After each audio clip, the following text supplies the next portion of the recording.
Welcome to Oops, All Monsters, a deadly, unserious show about creatures, cryptids, and curiosities curated by two weirdos from wild and wonderful West Virginia. That weirdo with me, when I can get the bees out of his mouth, is Gavin. I'm Gavin with bees in my mouth. And then you... This is Hess.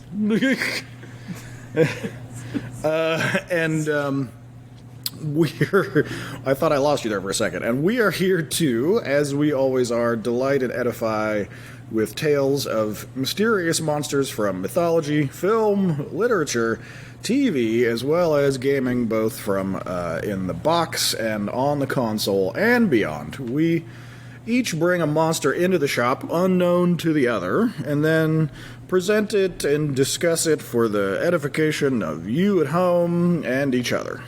So, we're changing format a little bit here on episode, whatever this is, episode 5-esque, 4 or 5 somewhere. So we're gonna change up format a little bit and and try to do our vocabulary segment up at the front to give us a little bit of context for things that might show up in an episode, or we're gonna push villainous vocab up to the front and see how we feel about it. Maybe we'll shift it back. Who the heck knows?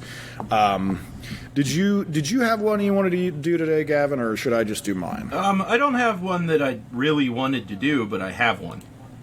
I'll do mine because it's relevant to my segment today. In one of the episodes, I ended up referring to Freddy Krueger as a revenge tulpa, and tulpa is the word that I want to refer to. Tulpa? Tulpa. T-U-L-P-A. It's a proper noun. And from Wikipedia, tulpa is a concept in mysticism and the paranormal of a being or object which is created through spiritual or mental powers. It was adapted by 20th century theosophists from Tibetan sprolpa, and then there's some Tibetan nonsense there, which means emanation or manifestation. Modern practitioners use the term to refer to a type of willed imaginary friend, which practitioners consider to be sentient and relatively autonomous. So I guess there's like a Reddit-style community for people that have like super imaginary friend like tulpas, but that's not really what I'm talking about. The proliferation of this word within the mysticism context, interestingly, in my reading, is how often they use it in Last Podcast on the Left, frankly. But it is particularly useful in referring to certain monsters that manifest as a symptom of fear or like public awareness or oral tradition or public mythology, where some version of the creature basically doesn't exist if you don't think about it or worry about it or cause it to be by talking about it. And they discuss variously how Freddy Krueger is kind of a revenge tulpa, that he manifests as a symptom of the fear of the community. And, you know, it kind of has a, how would you say it, like if you believe in fairies, clap to get Tinkerbell off the floor and alive quality to it, is believing that the thing is so makes it so. Metaphysical kind of nourishment.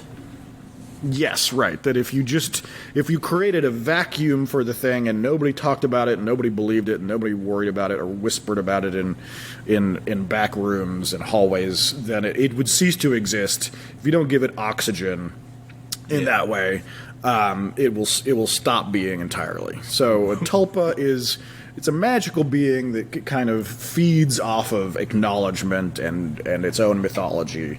It's kind of a fairy adjacent concept, but you know, the central thing is something manifesting because you've thought about it. Like maybe it wouldn't be there if you didn't give attention to it, which is a, you know, kind of a devilish concept, and is going to be relevant to my subject matter today. My monster today is going to be certainly in that category in a way, but the ways that it is and is not we'll discuss.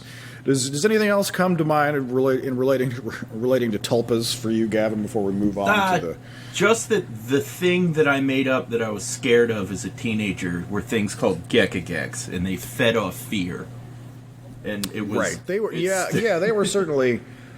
Well, yeah, I mean, it was the gecko, like us tinkering with the geckagaps was absolutely maybe the shortest possible circuit of tulpadom in that, like it was very much like, do you think that thing is that thing? And then, your heightened teenage brain would manifest. Scaring the shit out of ourselves in the dark in the woods. Yeah, meandering around in the Pennsylvania fog at night in the woods. Like 1 in the morning. With like weird deer hunter sounds. Yeah. And any sound or any minor phenomenon you would whip into, okay, that's a geckagek kind of thing. And that tiny little closed loop of, was there something? It was something.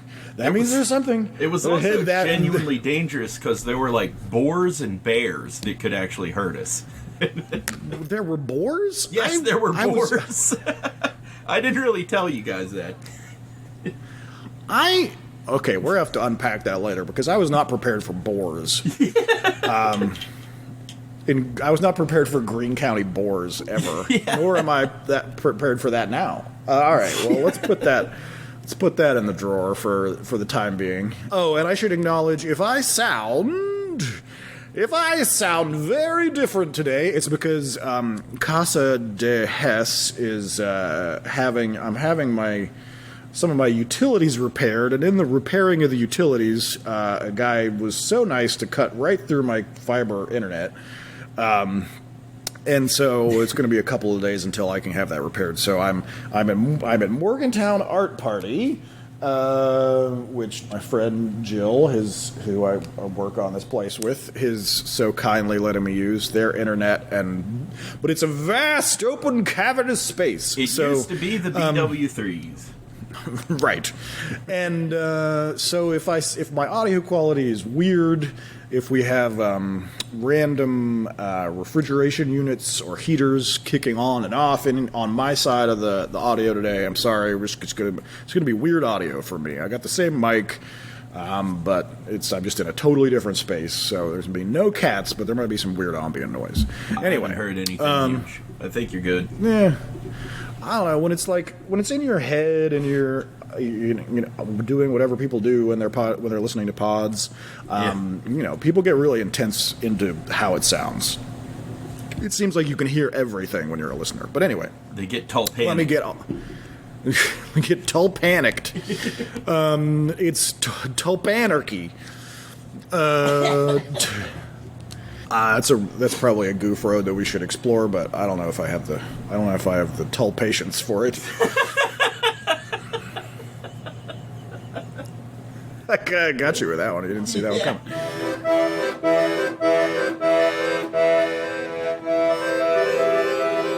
Picture it, Gavin. It's 1992. Alrighty. Apparently it is every single episode. Yeah. And you're a blonde grad student at a fancy college on Chicago's North Side. You study sociology or semiotics or some shit that nobody understands and has no postdoctoral career outside of academics. Oh, no. In a desperate... Do you already know what I'm doing? Go on.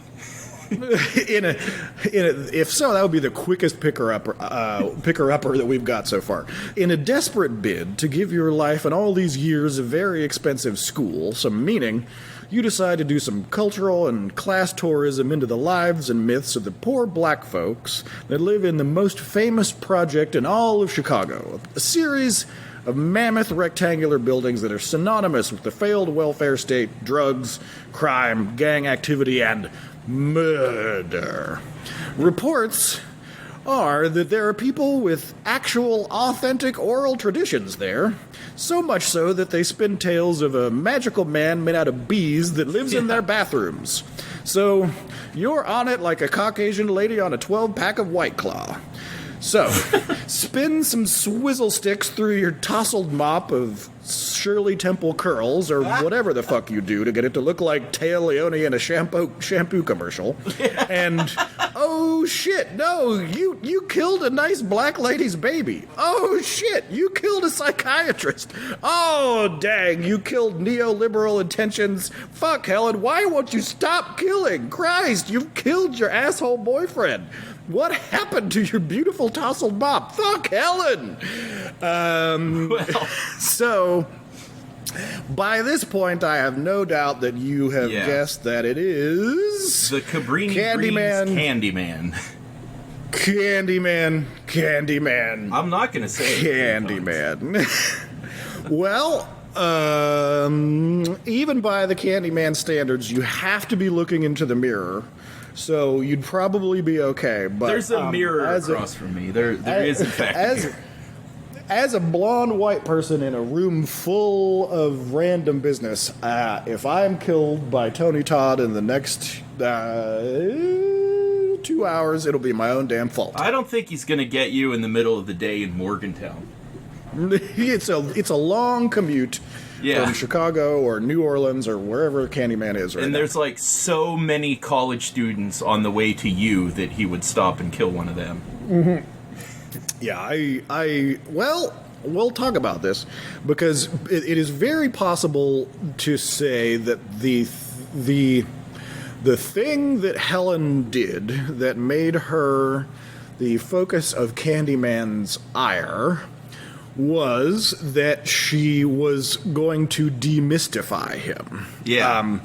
That her primary sin that turned her into his focus, and we're going to have to get into what Candyman is here for people that have no idea what we're talking about, is that she was going to write a paper on him and expose him as a legend. As drug dealers were using his myth to keep people away.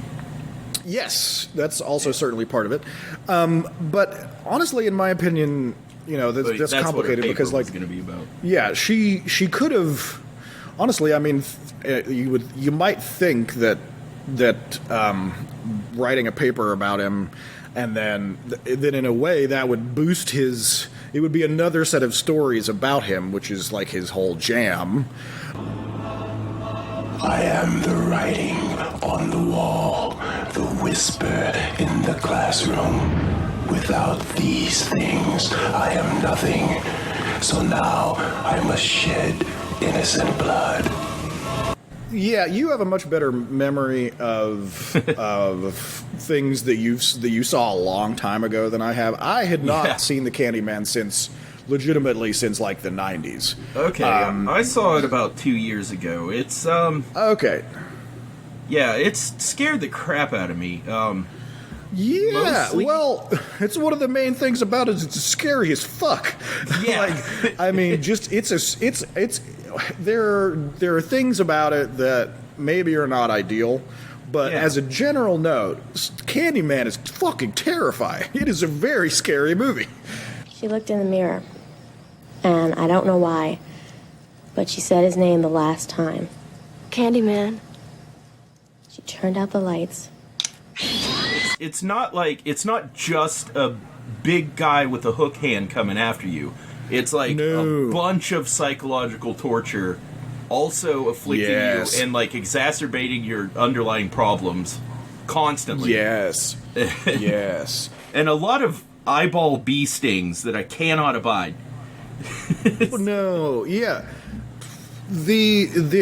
Like certain very good horror movie monsters, the Candyman character, he ticks some very strong boxes, and a lot of those boxes, and I'm going to hit this note a few times, are similar boxes to what Freddy Krueger does, and I would say that's a good thing in the sense that scary Krueger, Freddy Krueger is scary as fuck because of those boxes that he ticks. He's a successful horror movie monster because of certain things, and a lot of those things are shared by Tony Todd's depiction of the Candyman. And I should say that for the purposes of this discussion today, we're confining Candyman to Tony Todd's depiction in the 1992 film Candyman.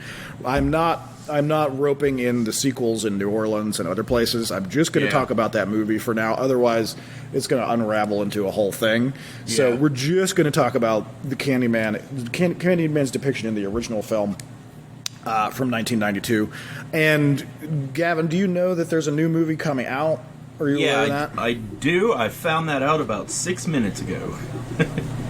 Yeah, it was going to be out this previous summer, and then the world exploded, and so instead it got pushed, and it's going to come out supposedly in August of 2021. So we can look forward to that, and it is produced but not directed by Jordan Peele. So that makes me very excited because I love Jordan Peele. I think he's a genius. And I think it means that it will probably be a really awesome thing. The trailers look really captivating and visually compelling. I think it'll be awesome. People's immediate go-to in terms of concern about that is that it's not going to have Tony Todd, and unlike a lot of other movie monsters who are obscured by a mask or a major makeup effect, our sense of who Candyman is totally based off of what Tony Todd looked like in the 90s. It's one and the same, it's like trying to recast Rocky or something. It's just like, well, that's not the guy. So there's a limitation there, but we'll see how he handles it. I have faith that it'll be really interesting because Jordan Peele crushes. Wikipedia says that Tony Todd will be in it. Yeah, I'm curious. I mean, because the thing is, I have in the horror conventions that I have gone to outside of Baltimore, that I'm a big fan of. Tony Todd is like one of the top 10 staples that is literally there every time and kind of just like sipping like whiskey and chilling out, and that dude, like, he's not so old that he would not be able to play that character. He would look different, but you also have a revamp of the whole movie itself. So, I mean, I'm not saying that Tony Todd could not play the Candyman, but it's a more complicated thing. It's harder to do than Freddy or particularly Jason, who you can put anybody in there, quote unquote anybody. And then throw a mask on. I will always love and have like a massive amount of respect for any actor that was in Platoon. Oh shit! I know that when they, so he must be in the not Barnes, but he must be in the Willem Dafoe camp. No, that's why you might not remember him. He was in the third squad that isn't really featured because it was like Bravo Squad and Alpha Squad kind of faces off against each other. There was a Charlie Squad that's not really featured, and he was the sergeant of that. Wow. Okay. Well, welcome to the segment inside of a segment that Gavin always brings random military trivia that Aaron would not have thought of. That's awesome. I totally, as many times as I've seen Platoon, I totally did not recall that. That's fantastic. I want to get into what the fuck Candyman is, but also I don't want to like lose this like discussing Tony Todd thread because he is so synonymous, in my opinion, with if he was not him, the movie would not be the same if it was somebody else. That's what I'll definitively say. His embodiment of the Candyman monster / villain / mythological character. He does. It's not like a makeup effect you could put on anybody with the bees and the janked up torso and the bloody stump hook and the cool ass coat. Like you couldn't just throw that on anybody. Every part of him helps to embody what it is and what it is to be the Candyman and why he's scary. He has a hook jammed in the bloody stump. And not the least of which, I cannot fail to mention that his voice is such a central element to the film. I mean, he gets used in when he's on camera. For instance, they do the voice of God as opposed to indigenous microphone, meaning the guy who's recording the onset audio that you normally do in a dialogue scene. They're not using that when they do Candyman.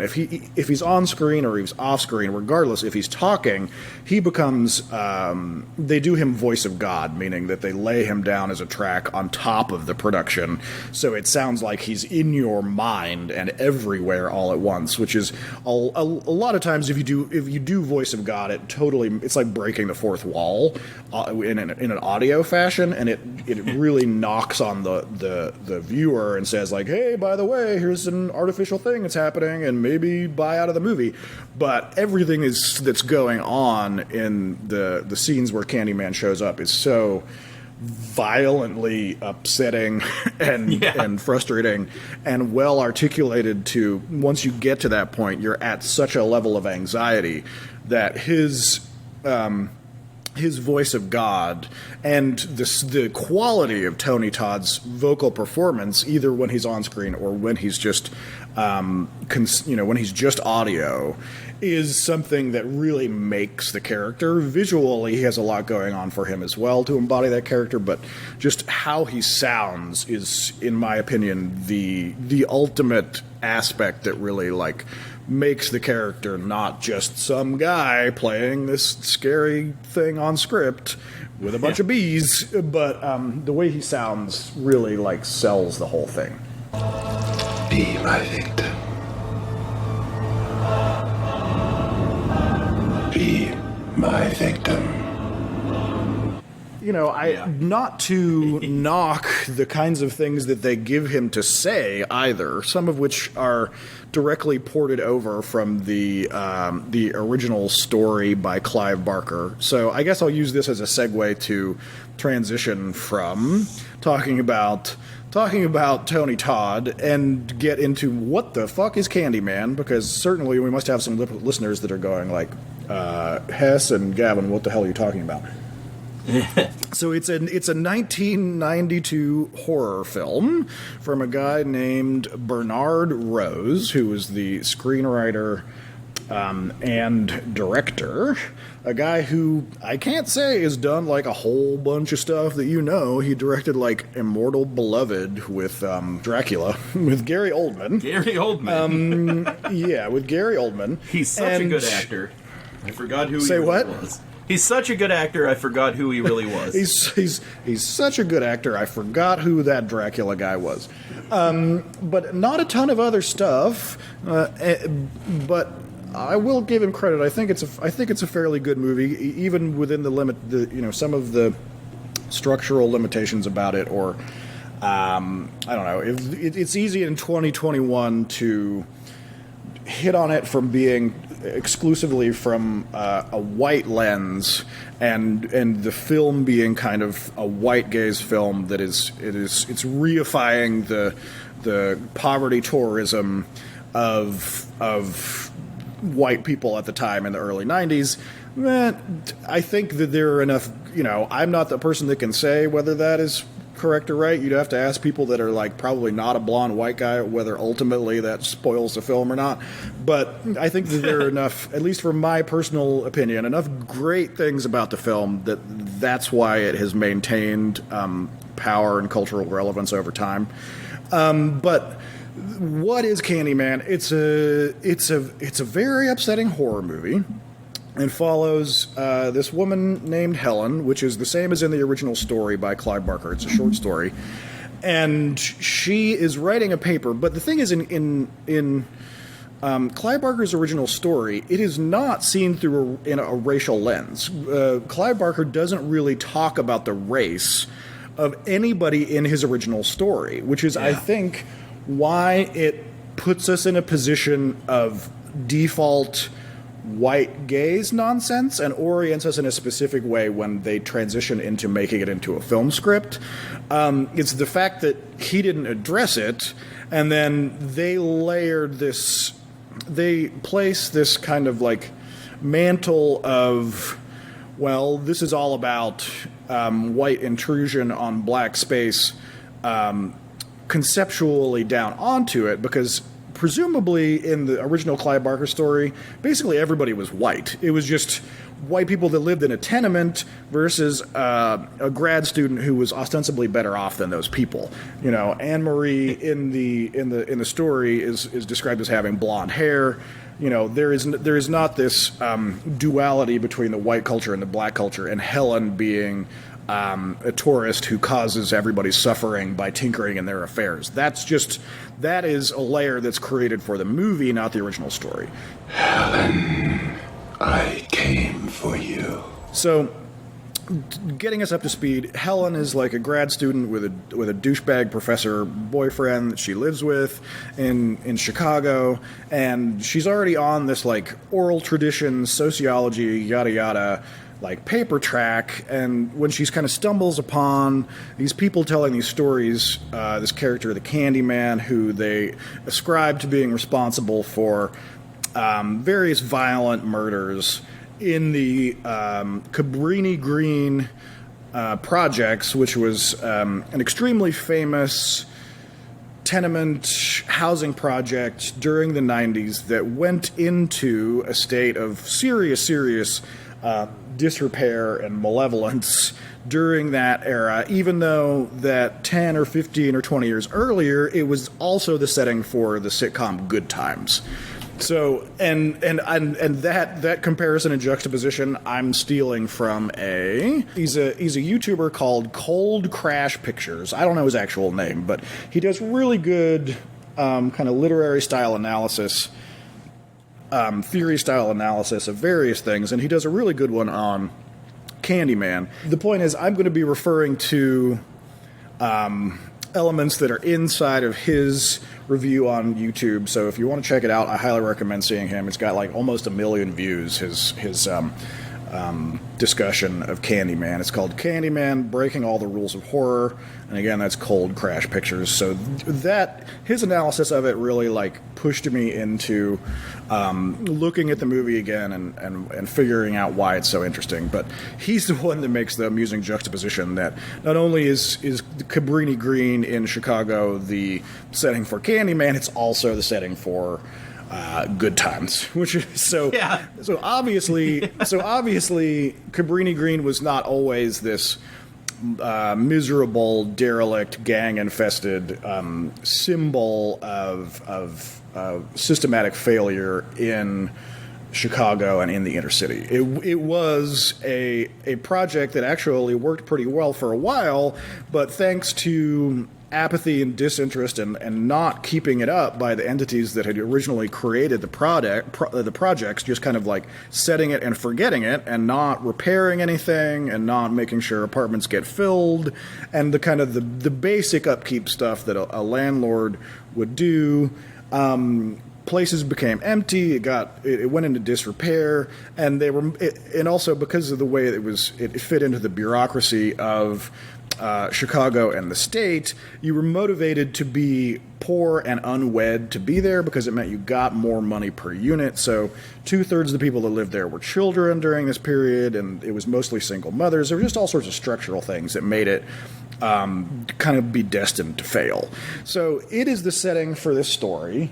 And Helen, a blonde grad student played by Virginia Madsen, who kind of looks like a mix between Agent Starling and Gillian Anderson, with like curly blonde hair, goes in and with her black friend and is like taking photos and doing ad hoc interviews to fill in her grad paper, her grad thesis, to really break some ground and get noticed and blah blah blah academia. And she overall just gives the impression of somebody that's a little bit tone deaf and kind of a pushy white tourist. And before long, a series of very upsetting and confusing things happen. She's starting, she's investigating real murders and violent events that have occurred that people that live in the area are ascribing to this character, the Candyman, that supposedly, if you say his name in the mirror 5 times, he'll show up and kill you. It's a modern boogeyman type setup, and The thing is, eventually, she gets into some confusing interactions with different individuals that are interviewed about whether this is true or whether this is a bunch of malarkey and just some oral history and people that are very superstitious or whatever you want to say. And then some real whammo-blammo stuff starts happening. She is taking photos and digging around in this weird empty space that you have to crawl into, and then when you crawl through it, the other side is a mural of this massive black man's face that's like a gaping maw that was the hole that you walk through, like he's either screaming or he's swallowing you as you enter. And, there's drug paraphernalia around, there's graffiti everywhere, there's literally candy with razor blades left on the floor. So this white tourist vibe gets kind of up to a pinnacle, and then she gets confronted by an actual gang of thugs that roam Cabrini Green, and they rough her up for being such a nosy bitch. And then immediately after she's injured, it cuts to that guy in a lineup, and he's busted, and he's going to be in jail for messing up this white lady. But this guy has been putting on he's kind of a sheep in wolf's clothing kind of thing, where he's been taking on the garments, so to speak, of the symbology, the symbolism of Candyman in order to augment his badass status. He's not real. He's just some scary-ish guy with a hook that he carries around and a leather jacket. So that kind of deflates the tension in the movie, and then before too long, she has this surprise interaction in broad daylight in a parking lot, where this character shows up, and it's Tony Todd as this mysterious figure, as the Candyman, who speaks in this overpowering voice of God narration. And the stuff he says, and some of it is pulled directly from Clive Barker's original story, and some of it is kind of augmented versions of that was put in by Bernard Rose. But he says, he's just not the villain that you're expecting on various levels. One, he shows up in broad daylight. Two, he's wearing like a fancy, maybe like 19th century coat, polished shoes. I mean, he looks like he could be in the 70s or the 80s and 90s as kind of a tall black guy in the hood, but there's kind of an air about him. And I don't know, Tony Todd has this kind of inherent aloof kind of coolness to him when he's on screen that is very captivating. He's somehow both sensual and aloof. He's really strong on screen. And as soon as he shows up, you're like, what the fuck is this? This is different. And then he's got the hook for a hand, and he's able to do confusing things and kind of put you in a trance. And all of a sudden, Helen's shit gets all fucked up, and a series of very confusing episodes occur where Helen has trouble with basically falling down a staircase of what is and is not reality, in a more and more upsetting series of events where Candyman is probably real because all these things keep happening. Her primary subjects that he's interviewed, all of a sudden after one of these contacts with Candyman, she wakes up in this woman's apartment, and her child is gone, and there's blood everywhere, and it looks like Helen's been in a fugue state, and did she kill the baby, and where'd all this blood come from? And then she gets into an altercation with the mother because it's just so disorienting, and the cops show up, and Helen's got a butcher knife and has just cut the woman. It's not a good look. And then it kind of continues down this devolving series of events that make it where Helen gets put into an asylum. Her understanding douchebag academic boyfriend Trevor is like, "Oh my God, Helen!" And then he's kind of with her, but we know he's banging the other grad student on the side, and we know he's an asshole, and that's not going to work out. So anyway, ultimately, Helen like breaks out of the asylum and goes back to Cabrini Green because she's been telepathically communicating with the Candyman, who is able to inject these dream sequences into your mind and communicate with you, and he's got some kind of like power over her. At the asylum, we find out that Candyman has to be real because he fucking murders her psychiatrist in this savage fashion. Like, you're like in this really sober scene where she's practically in a straitjacket. She's, it's got very like Sarah Connor Terminator 2 vibes. You know what I mean? Like where she's stuck there is explaining her half of the story, which sounds totally gonzo to this guy in a goddamn turtleneck and a tweed jacket. And he's like, yeah, well, and he's showing her, like, on camera, having a fit when she first got admitted that, he's here, he's in the room, he's under the table, and she's, like, ripping at her restraints, and there's nobody there, there's just people come in and give her Thorazine. So she's obviously crazy, and he's like, well, if he's real, why don't you just summon him now? So she, like, turns to the left and looks in the mirror. And by the way, spoilers. If you've not seen this movie, you really need to go see it because it's excellent. And she looks in the mirror and she says Candyman 5 times, and he's like unimpressed. And then a couple of beats go by, and bam, he starts gushing blood out of his mouth. And Tony Todd stands up behind him, having just impaled him on this fucking hook. You're like, oh damn. And that's one of the many ways in which the Candyman character is just wildly confusing and upsetting, that he is able to alter reality and insert himself into reality in a way that is very similar to Freddy Krueger, that there are certain rules that govern his entrance into your reality, but as long as those standards of those rules are met, he can just fucking show up and wreck anything. And he does. Like, this is not a Jason, Tony Todd does not play Candyman as this Jason monster that's running amok in our physical space. He only kills like 2 people on screen in the whole movie. A lot of it is instead just like long poles of tension that are trying to determine what's going on with Helen and what's going on with these stories.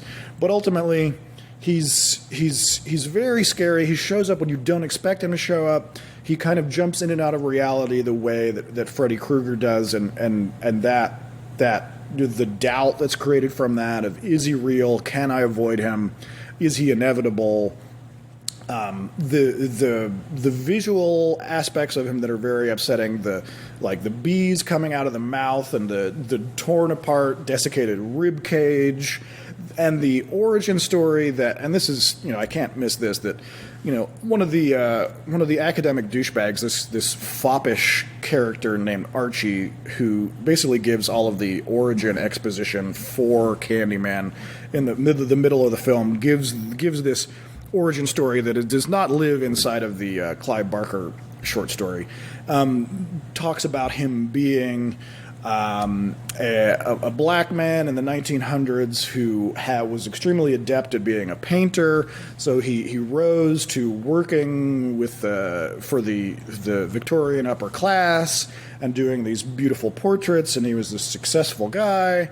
And then he gets into into a relationship with this white daughter of this very powerful character, and the powerful character gets upset and sinks a lynch mob on him that cuts off his hand and jams a hook into the stump instead and slathers him with honey from all of these bees, and then the bees like sting him to death. It's just absolutely just total fucking nightmare origin story. And this miserable hatred, this white violent vengeance, vengeance based off of nothing, creates this kind of malevolence, this character that can exist out of time and space. This kind of, as we talked about at the beginning, this vengeance tulpa that works very similarly to, again, Freddy Krueger. Because what is Freddy Krueger? He's a vengeance tulpa. He is created in a bizarre way because he's a malevolent guy, but his malevolence is galvanized into a new form by the parents of the neighborhood that set him on fire and essentially kill him. You know, it's not quite in the exact category of a lynching of an African American dude, but there's so much similarity where the community on some level comes and destroys this guy. In Candyman's case, for not having really done anything of any note or merit other than break the interracial taboos of the time period, but that act of each of these characters being killed by mob violence turns them into another entity altogether that can exist in an alternate reality and come back again and again. So. And things that they have in common is being created by mob violence, that they haunt and kill in their own communities. Oddly, and you know what significance this has, you know, this you can read into, but Candyman haunts and kills people up until Helen is introduced in his own community. He's a boogeyman of the black folks of Cabrini Green. He's not haunting the white people that lynched him 100 years ago. You know, and that difference is noteworthy, and what you can do with that, you know, that is maybe for another discussion. But both of them hunt and kill in their own communities. In Freddy's case, it obviously makes sense because those are literally the families that hunted him down and killed him. They both got scary, weird razor devices for hands. Coincidence? I don't know, but it's something. Yes. And they both symbolize characters that were destroyed for breaking social taboos. It's interesting that the white guy, Freddy Krueger, he gets hunted down because he's literally a child murderer, whereas the black guy gets hunted down and killed just because he's kind of like starts a relationship with a white lady. So double standard, yes. And they're both destroyed and recreated by white violence. And they both appear as in strange, mysterious, reality-bending methods that make you anxious about. You know, it's not like Jason, where you get away from Camp Crystal Lake and you don't have to worry about it anymore. It's not like the Alien, you can get out of the ship and not worry about it anymore. You know, it is. They could be anywhere at any time, given that you meet the criteria of what causes them to be. Because Jordan Peele is producing this new 2021 version, he's obviously been interviewed about it, and so a couple of quotes from him, and I got this from Sci-Fi Wire, is Jordan Peele says, "I think the reason I love the original Candyman is, for better or worse, it broke us," meaning black folks, out of the box. A black monster was pretty revolutionary. If there was no Candyman, I don't know there would be a Get Out, end quote, which, you know, that's fairly strong. Of course, he's motivated to make it sound like a big deal because he's got a new project about it, but, you know, I tend to take his word for it. And it's hard to, even now, with another 20 years or longer gone by since then, we still don't have this whole, like, long laundry list of, like, black represented monsters. It's not like it's populated with a whole bunch of characters since then. And it was so revolutionary at the time that Bernard Rose and his team actually, like, met up with the NAACP to kind of, like, get their opinion off this, if this was like a kosher thing to do, to have like a black monster. And they were like, I don't know why we're having this meeting. Like, yeah, sure. Like, you guys can have every monster. Just make a black people should just be allowed to be all the stuff. So sure, monster too. Also check that box, whatever, no big deal. And they were like, oh, okay. And then subsequently made what is almost certainly the most culturally significant black monster. I'll say another. It's not an uncomplicated relationship, because, like everything made in the early '90s, and it was handled through the lens of the white director and screenwriter who told the story through a point of view character who was a blonde woman who was doing cultural tourism. So there are less than ideal things about it, but I don't think that I think that they're very strongly overridden by how strong and scary of a movie it is, and that there actually is a lot of subtlety and complexity, because honestly, watching the film, and this may be with 2021 vision, but watching the film, I have a lot more empathy for the black characters who are having to suffer the slings and arrows of all of this shit that's being brought because of the actions of Helen than I am Helen. Like, Helen is the central character and the hero, but she kind of just gets tossed down a set of stairs. Yeah. In terms of all this random shit happening, and the focus being put on her and her possible significance as being an allegory character to the original white lady in the original Candyman story, and allusions to that, and if she's like magically important or not, or whether she's just some chick that messed around in the wrong thing, and Candyman did not want her to demystify his story. Whichever way you take it, I mean, there is so much time and emotionality given to how white curiosity ends up in the deaths and maiming and suffering of all of the black people in the movie. Like, Helen can be rude, and then or not have the right perspective, and then the result is a bunch of people are kidnapped or dead. And I think that mechanism holds up over time as accurately criticizing white neoliberal bullshit, that sometimes your good intentions can ripple out into terrible effects that everybody else actually has to deal with. But let me get to another Jordan Peele quote, which is, how do I tell a story with a black villain in a world that has exhausted the villainization of black people? And yet, this is a piece of representation I crave as a horror fan. And in the past, when we were made Monster, it was a monster without empathy. For this monster, Tony Todd built a character that was a force and had a charisma and gave me a sense of power as opposed to a feeling of otherness. And I think that is an extremely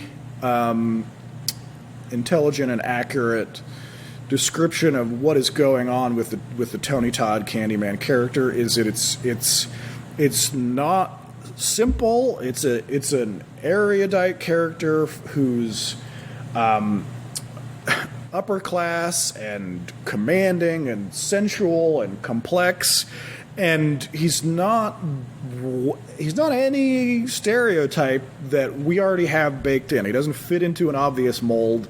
It's created this new category of thing that I have not seen replicated since. He's totally its own standard. I'll go with one more quote from him before I get into more amusing stuff. He says, "I think the story deserves another look because there's a lot we've learned since the original came out. It's very tricky to bring the black experience into horror in new ways. There's a piece of the puzzle here that is to view this spectacle from the other side of the mirror, that is the black perspective." So I think that, and if you watch the trailer, you can kind of get a sense that this is a black lens movie, that just everybody in the damn movie is black, and there's not an Agent Starling who is meandering and navigating us for the white gaze into understanding it from quote unquote our perspective. It is a black folks movie made by black folks for black folks, using tools in their own symbolism toolkit, and that's awesome. I'm thrilled to see it. Some random business related to the movie. So apparently, supposedly, according to IMDb, Tony Todd negotiated a bonus of $1,000 for every bee sting he suffered during filming, and he was reported to have suffered either 23 or 26 of those $1,000 bee stings, which good for him, because if you showed me that script and I'm covered in bees, and you get me on set in miserable set conditions, and I'm going to be covered in hundreds and hundreds of these fucking bees, and they're going to be in my damn mouth. I'm gonna get a bone. I'm gonna get some hazard pay. Another piece of trivia is while investigating one of Candyman's crime scenes, Helen and Bernadette discover that the design of the apartment's medicine cabinet made it a possible point of entry for an intruder. This was not a made-up piece of horror movie fiction. While researching the film, Rose, the director, learned that a series of murders had been committed in Chicago in this very way. I don't know. What do you remember or think, or what comes to mind for you, Gavin? That empty apartment was really scary. It had standard graffiti of just like names and tags, like which are just like letters and everything, and then suddenly on one specific wall it just warps into this complete artistic change into this like face mural that like presents a doorway through the mouth and does not match at all with the rest of the graffiti. And like that, and the aesthetic of that alone scared me. Like, well, that's different because that's not supposed to be there. And that aspect was something that was in the original Clive Barker story. It's very, very. There are certain elements in the story that are very accurately depicted in the film, and that's one of them. That the Candyman character had this, and it was a full door in the story, like. The mouth was a door, whereas in the film it's kind of a craggy, cavernous hole in the plaster and cement that Helen has to crawl through in her various trips into the Candyman lair. Yeah. But it is, using graffiti that is still scary in 2021 when we're not like naive white people that are worried about super predators in the inner city. Maybe some people are, but like people who didn't live through 1992 forget that when you're dealing with this like apex of the crack epidemic and the crime wave that the Clintons were so terrified about, and there was this idea that violence in the inner city was just spiraling into this whirlwind that was going to consume all of America. Yeah, and that's it was a the huge, context. Terrible misconception from being isolated from the inner city. Absolutely. It was a complete fabrication. It was just like Mad Max. It ended up being total bullshit. But those news headlines. That's the context that you have to remember this film from. Like were, it was like right at the juncture where people were most afraid of these concepts. It's so easy to look at it now from the distance of, luckily that's going to like resolve a lot of that. I mean, it's not like we don't have like inner city violence anymore, but the idea that, it really has turned into something totally manageable compared to the track that it was on in the early 90s. And the track that it was on for the contexts of, communicating this story. Like, the idea that it was going to come under control was completely foreign to the white newspaper reading audience of 1992. You know what I mean? It was a real frightening thing that they thought was just was a cancer that was going to ruin civilization. Yeah. And they did like unfairly rope in graffiti into that, portraying graffiti as like the forefront to this storm of crime that's going to come. When graffiti hadn't changed at all from like the 80s, where it was just like competing artists seeing who could be the best acrobat. Yes. Well, and graffiti gets looped into the extremely dangerous and unfortunate broken windows philosophy and policy that comes out during this era of, if you could just get people to stop doing the tiny little things, then we wouldn't have rapes and murders, which then becomes it's the little sibling that turns into the big scary sibling of stop and frisk and all sorts of miserable shit that we're still living with today. When I lived in cities, though, I spent a lot of times, by the way, for people who don't know me, which would be everybody.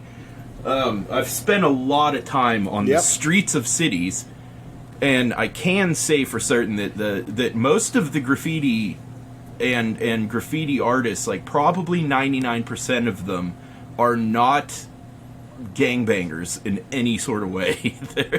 Oh yeah, I mean graffiti is it's a hobby. Yeah.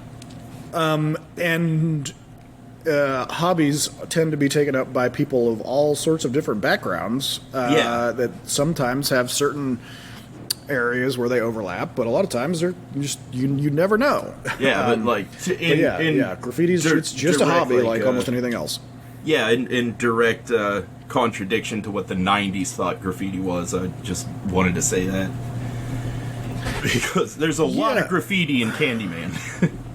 Yes, I mean the entire movie is just it is a central aspect to understanding both the '92 film and to understanding the original Clive Barker story, which is interesting because Clive Barker's is not a story specifically about like urban black identity, and the fact that it's so central to both because. I mean, and that's something that Candyman says. One of the things in some of his rants, he literally says, you know, this is a quote from Candyman: "I am the writing on the wall, the whisper in the classroom. Without these things, I am nothing. So now I must shed innocent blood. Come with me." So the graffiti in a very literal way is the manifestation of his reality. It creates him. It is what he is because he's conceptual. He's Tinkerbell. If you stop believing him, he doesn't exist. And that central concept means that the graffiti isn't a symptom of him. It is him in fact. The "sweets for the sweet" quote that is written on the walls "Sweets for my from sweet." Shakespeare. It is what creates him. It is what he is. It is not tangential to his being. It is central. And I'm sure, I have no doubt that Jordan Peele and company will integrate that into the protagonist of their new story is going to be a painter. Yeah. And the use of symbolism and the use of mark making and the juxtaposition of fine art versus brutal art and folk art and graffiti is going to be a topic that is integrated into the film in a very complex way. Is my hypothesis. I'm here to be proven wrong, but that's where I'm putting my chips down. I was going to say that Tony Todd also played an iconic and possibly revolutionary black character. He carried on the role of the black character as Ben from Night of the Living Dead. Thank you very much for reminding me because that was on my bullet list, but I think I was going to somehow miss it. As fans of the show will quickly find out, the show is massive. We're big Night of the Living Dead fans. Yeah. So if you're not familiar, there's the original George Romero Night of the Living Dead, and then there's a remake by Tom Savini, I want to say in 94? That's what I'm off the top of the dome, I'm going to say 94, maybe 93. I just looked at it. It's 90. It's 90? Yeah, it's 90. So he does that before he does Candyman. Yeah, he did that before Candyman. Weird. Because, okay, I'm glad that we brought that up, because here's the thing. I actually, as much as I like Tony Todd in Candyman, I have to say that I do not think he is the best casting in the remake, in Tom Savini's Night of the Living Dead from 1990. Oh. I can't go so much as to say that I dislike him, but there is some quality to the original Night of the Living Dead where the portrayal by Dwayne Jones is the name I was looking for. Dwayne Jones's portrayal of Ben in the original Night of the Living Dead is, in my opinion, the fulcrum on which the entire film functions. That if Dwayne Jones does not depict Ben, the movie doesn't work. In the same way that if you don't have Sidney Poitier playing the main character in Guess Who's Coming to Dinner, the movie doesn't work because there's an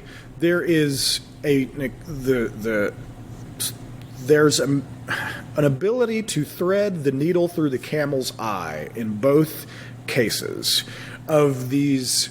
The only black guy in 1968 that could slap a blonde lady back into her senses in the first 20 minutes of the movie and not get psychologically canceled by everybody watching the film from then on. Like he embodies so many aspects of what you need him to embody, and that has good implications and bad implications. You know, he's handsome, he's tall, he's erudite, he's got a nice suit on.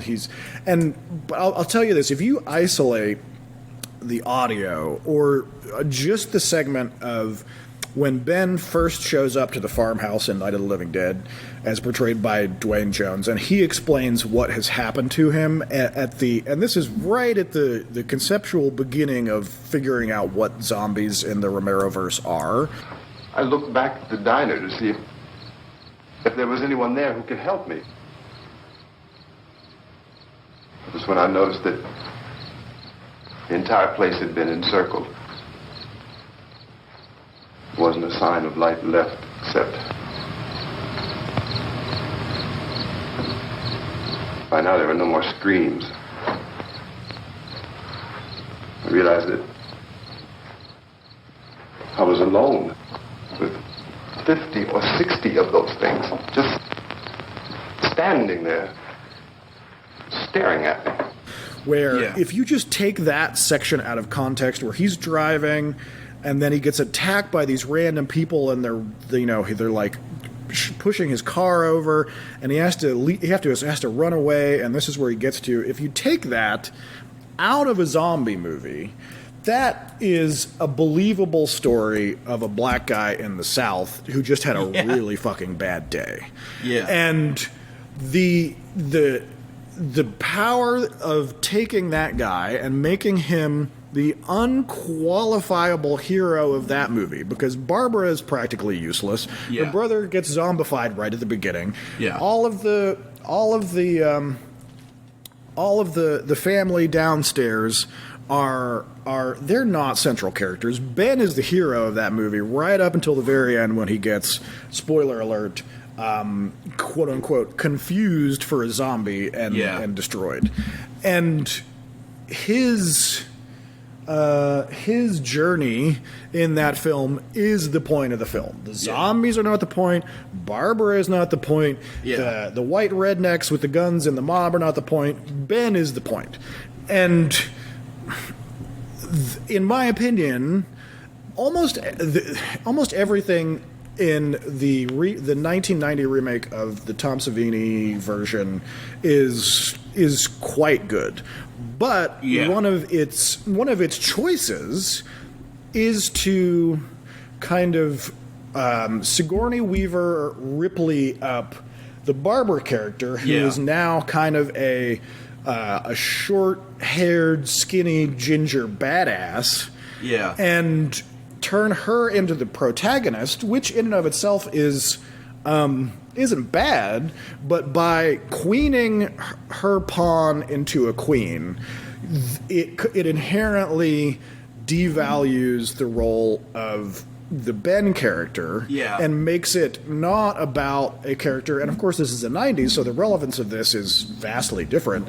Not the first great black hero in a white movie, but instead the second character up. You know, he's the second lead at best. Yeah. And there's that structural change, but also Tony Todd, in playing kind of a helpful, decisive action hero, he kind of gives off flavors of just impatient and frustrated and kind of like. And these are not things that this character shouldn't be in a real-world context. I mean, the situation is fucking fucked up.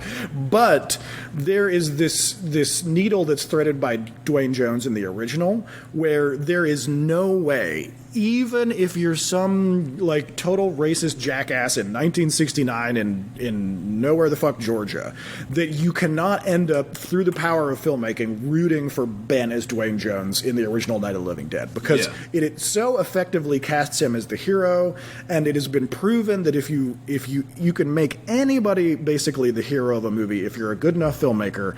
And as alien as that person is to you, you can make them a serial killer, you can make them a baby raper, you can make them trying to get away with any kind of monstrosity that normally you would not be able to empathize with them. But if they're the person that you're following through the journey of the film, that you, through the power of filmmaking and human empathy, just start rooting for them. You start hoping that they will be able to hide the body before the sheriff shows up, or whatever miserable thing that they're getting away with. You will still root for them.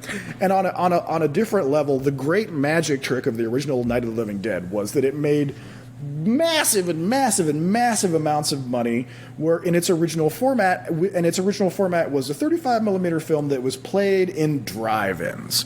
And drive-ins that were played, as everybody can tell you that knows anything about drive-ins, in the goddamn South and the Midwest, from Sacramento to Florida, from New York State to nowhere, Ohio. The drive, it was full of hayseed jagoffs that would have, under any other circumstances, not given a flying flip about this black guy in a black suit being eaten by zombies, except for the movie that was built up around him. And it managed to become the most profitable and popular movie, and it ran for fucking decades in that format. And you have to know that overall it had this massive effect by just not giving you an option to not root for this guy who was so likable and clearly the only person who could be trusted to, like, handle the damn situation. He was the only responsible person in the whole movie. And it was not a movie that made everybody cartoonishly inept, that the people felt like real people. They reacted to this incredibly ungrounded, bizarre situation in a very grounded, realistic way. Like, the Coopers were defensive and scared and apprehensive and didn't want to be involved. They kind of had, for lack of a better term, like an America First mentality about if we stay in the basement and wait for everything to blow over, it'll be fine, which ironically actually kind of ended up probably being true, even though the Coopers were Mr. Cooper was kind of the bad guy. I'm going to talk my voice off, but I don't know if I have energy to do my Mr. Cooper. It's not going to make it into the show this time. My Mr. Cooper anecdote that I've probably told you. Do you know this story that I've told you about Mr. Cooper? No, let's hear it. Oh my god. All right, hold on. I have no liquid in my mouth at all. You can do it. Yeah. So at one of these a million years ago, back in the dark times before the Empire, when I went to this the convention that I used to go to, the horror convention. It was one, they always have a theme, like it'll be an Evil Dead reunion or a Night of the Living Dead reunion or a Texas Chainsaw reunion or what have you, right? Yeah. So they'll get a bunch of people from that franchise. And this year it was a Of the Dead year, and I think it was a year that Romero was there. But if Romero wasn't there, they've done the Of the Dead theme a couple of times. But it was like Friday night. I'm sure I was drinking or whatever, and got in the elevator to go this way or that way, and in the hotel, and everything's happening in the hotel, and I get on the elevator with like three other people, and we take the hotel elevator down to what looks like, when you press the button, the main floor. but it's one of those confusing elevators where it's like, oh no, that's actually like the basement. Yeah. And then so me and like one other old guy get off and are like walking down the hallway, and we get about 20 steps before we see all these, it's just only employees with like silver dishes and stuff, and we're like, we both silently turn around and we're like, oh yeah, we fucked that up, we gotta go back to the Yeah. elevator. And me and this old guy get back in the elevator, and I'm kind of looking at him, I'm like, I don't remember, I think I kind of, who is this guy? I think I know who this guy is. And I said, excuse me, are you Mr. Cooper? And he goes, yeah, actually, as a matter of fact, I am. And then there's just like a beat, and we're like silently going back up to the right floor in the elevator, and he says, probably be safer if we stay down in the basement. Yeah. Just like in the movie. Like in the movie. And I was just like, like I was just digesting the fact that it was Mr. Cooper, who I had earlier that day had like signed my Night of the Living Dead poster, and then he hit me with a like, we should have stayed down in the basement whammy, and I will never forget it. It was so amusing to me. That's awesome. Anyway, yeah. Yeah, and their actual name was Cooper, so it's like even weirder. Like the Coopers played the Coopers, and they were an actual family of Coopers. Yeah. Anyway, Don't worry about it. It's very weird. So I like Tony Todd. I feel that he just whatever. I think there is a counter argument that his depiction of Ben in the Savini remake has he also wasn't like scared. Accessible aspects to it that like have validity, but for some reason it just doesn't click in for me, and it's always been something that's bothered me about the movie. Yeah, there's the depict, because like Ben in the Dwayne Jones version of Ben, and I'm so sad that Dwayne Jones died way earlier than everybody else, because like my poster is signed by literally everybody but him, but he died like way early, unfortunately. Yeah. And he was a really fucking strong actor, and yeah, it's almost as if some of the characters in the Tom Savini version, you're like, to your point, don't react appropriately to what's going on. I mean, there's a much more 90s like fuck, like kind of like aggro energy to both Barbara and Ben. So it's not purely Tony Todd's portrayal. There's something larger going on in Tom Savini's direction, or just like how the people embody those characters. You just also cannot recreate the juxtaposition between these the buttoned down 1960s, going to church on Sunday suit wearing motherfuckers that are getting eaten by zombies in the 60s, as opposed to the reality of the 90s, where things are just a little bit more, the lid is off of the jar already. So overall, particularly if for some reason you're in a category of having listened to this whole segment and have not seen Candyman, it's an incredible movie. Do go and see it before you see this new version, because that's just how things work. Just go see the 1992 version. It's scary as hell. Even with all of the spoilers that we've added into this segment, it is absolutely frightening. And it's not a one-trick pony. It pulls out anxiety in all sorts of confusing and surprising ways. It's a really strongly made film. Tony Todd is amazing. Virginia Madsen is very good. The bees are upsetting. Yeah. It's a good damn movie, even though there's a major aspect of white tourism in the way that the lens handles the story, at all. But even considering that, I think there are many major reasons why it is still so culturally relevant, and it's scary as fuck. So if something can be good from the 90s, this is absolutely probably top 10 scary movies from the 90s.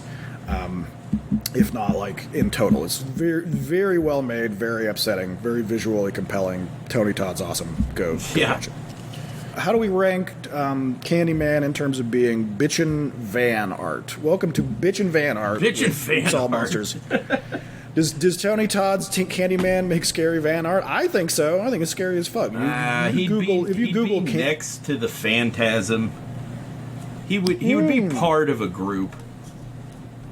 You don't think he'd get to star on his own van art? No. I mean, if it were up to me and somebody told me to do that, I would do it. But if like a van existed, you think in terms of how he ranks culturally, he doesn't have enough cred to have his own side of a van. Yeah, he's always like next to second string horror guys like Phantasm and Leatherface. Huh.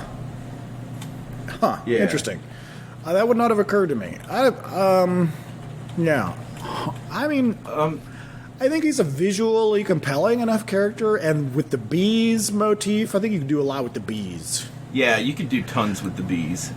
Maybe you do one side Candyman, one side Nicolas Cage and the shitty Wicker Man. Yeah. And you get a vanity plate that says "Not the Bees." Yeah. I mean, it's giving Nicolas Cage too much power for making a bad movie out of turning a great movie into a terrible movie. Yeah. But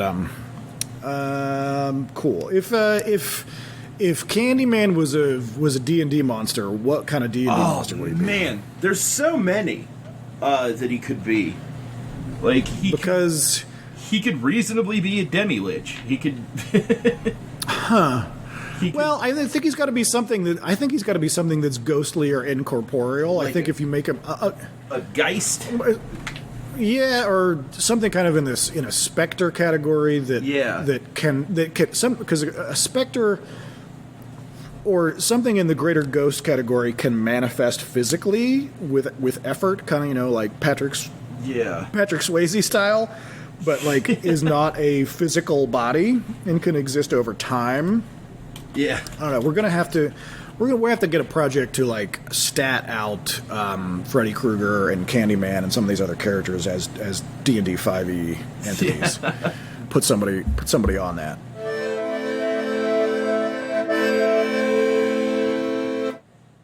Now that we've escaped our first menace, dear readers, we invite you into the apothecary, that den of rare and obscure balms, salves, powders, and oils derived from the exotic serpents, clattering critters, and acrid arachnids, where we do our most shadowy machinations. Our friend Jeremy keeps dying in the dark, putrid dungeons, one player character after the next, like moths to the flame, whether it's crushed by a cyclops, didn't get his mage armor up in time, or was incinerated by his own divine light. Jeremy finds a way for his piss wizard to perish in the first round of combat. So here we are to ask you to open your coin purses, help pitch in just a bit to defray the massive cost of all these dang healing potions we need to keep Jeremy crawling through the dungeons. If you want to support the show on an ongoing basis, you can check us out at patreon.com/oopsallmonsters. That's oops with 2 O's. Or you can make a one-time contribution to the Apothecary's Health Potions for Jeremy Fund, which at most levels will get you a shout-out at the top of the show, if you're into that. If you're not, we can give you a sweet and scary pseudonym to keep your dark business under wraps. So you can toss a coin to us at paypal.me/oopsallmonsters. Again, that's paypal.me/oopsallmonsters. And in every case, oops is with 2 O's and no punctuation, just like Tiamat intended.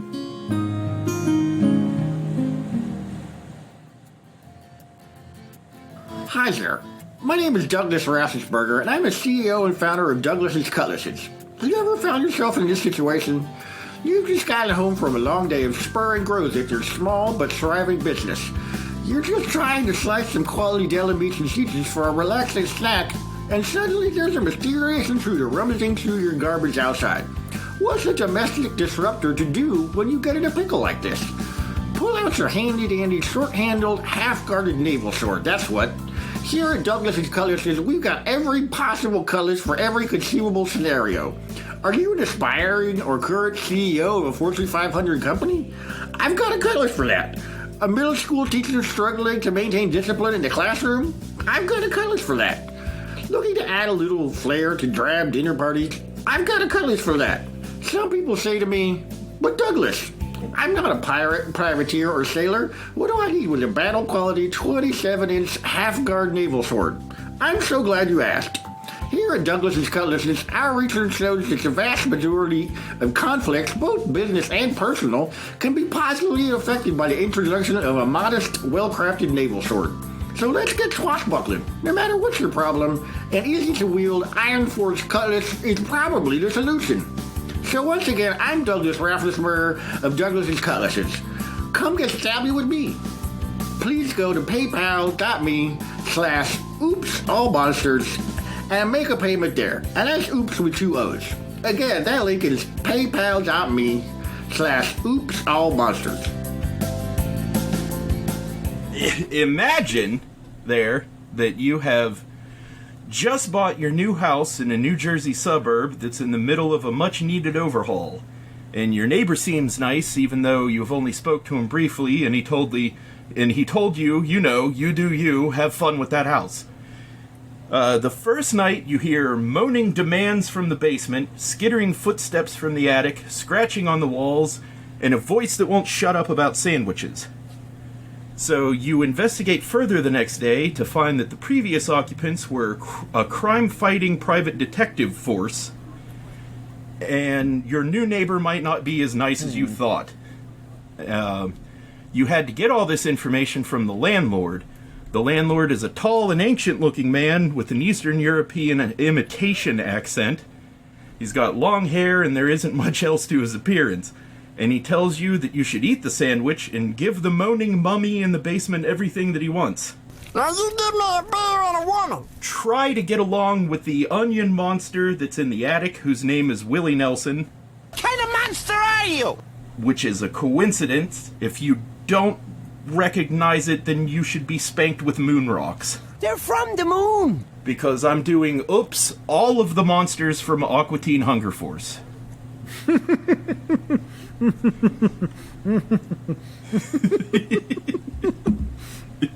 All of them?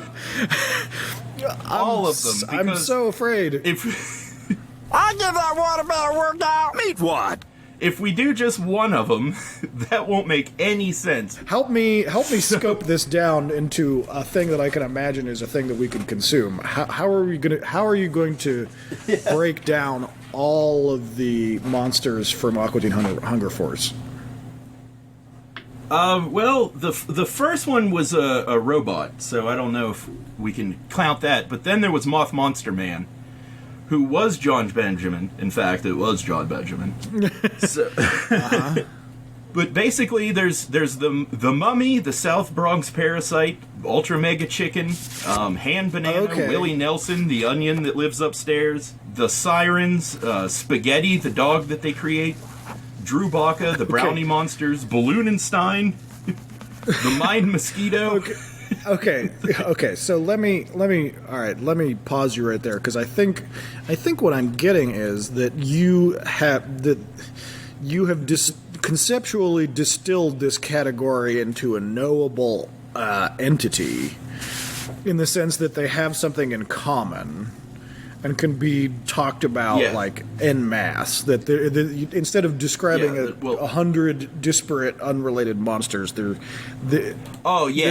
just gonna talk about how Matt Malero and Dave Willis just create nonsense. A lot of the monsters are just repeat personalities of previous monsters. Right. Absolutely, where the depiction of the monster visually is really the only difference. I'm a giant spider wearing a disposable diaper. I'm insane, man. I'm Randy the Astonishing. Hog mommy, curse. Hey, I'm Happy Time Harry. I'm Jaggle Belly. The WWWYCZERD. What's up, fellas? Tell him who you are, Romulux. Listen directly to me, for I am the ghost of Christmas past. Yeah, that happens so often. I've seen a bit of I watched a lot of Aquateen right in the olden Goldie days.